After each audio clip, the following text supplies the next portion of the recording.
বিশ্বকাপের মাঠে কি ফুটবল খেলা হচ্ছে নাকি আগে থেকে স্ক্রিপ্ট লিখে রাখা হয়েছে? 2026 বিশ্বকাপে আবারও প্রমাণ হলো ফুটবল মাঠে আর্জেন্টিনা একা খেলে না, তাদের হয়ে খেলে থাকেন খোদ ম্যাচ রেফারি। শেষ 16 ম্যাচে আজ যেভাবে লড়াকু মিশরকে টুর্নামেন্ট থেকে অন্যায়ভাবে বিদায় করে দেওয়া হলো তা পুরো ফুটবল বিশ্বকে স্তব্ধ করে দিয়েছে। ম্যাচ রেফারি ফরসোয়া আজ যেন আর্জেন্টিনার হয়ে মাঠে নেমেছেন। তাকে এক কথায় বলা যায় আর্জেন্টিনার 12তম খেলোয়াড়। ম্যাচের শুরু থেকেই আর্জেন্টিনাকে নাচিয়ে ছেড়েছিল মিশর। একের পর এক আক্রমণ করে 2-0 ব্যবধানে এগিয়ে গিয়ে মেসিদের বিশ্বকাপ থেকে প্রায় ছিটকে দিয়েছিল তারা। কিন্তু এরপরেই মঞ্চে প্রবেশ করে ম্যাচ রেফারি।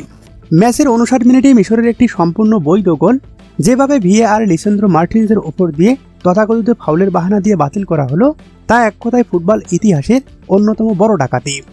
মিশরের সেই গোলটি দিলেই হয়তো তখনই ম্যাচ শেষ হয়ে যেত। কিন্তু ফিফার টুর্নামেন্ট কমিটি কি আর তা হতে দিতে পারে? বড় দলকে টিকিয়ে রাখতেই হবে আর মেসিদের কোয়ার্টার ফাইনালে পৌঁছে দিতেই হবে। তাই তো মিশরের ওপর একের পর এক ফাউল এড়িয়ে যাওয়া হলো, উল্টো তাদেরকেই কার্ড দিয়ে কোণঠাসা করা হলো। আর এই প্রকাশ্যে পক্ষপাতিত্বের উপর ভর করেই ম্যাচের শেষ মুহূর্তে এনজো ফার্নান্দেজের গোলে কোয়ার্টার ফাইনালের টিকিট নিশ্চিত করলো আর্জেন্টিনা। মেসির দল শেষ আটে ঠিকই গেল, কিন্তু প্রশ্ন হলো রেফারির এমন সাহায্য নিয়ে কি জেতার মধ্যে আসলেই কোনো গৌরব আছে? আর্জেন্টিনা কি আসলেই কমিটির দল? আপনার কি মনে হয় মিশরের সাথে আজ অন্যায় করা হয়েছে কিনা? জানিয়ে দিন আপনার মতামত।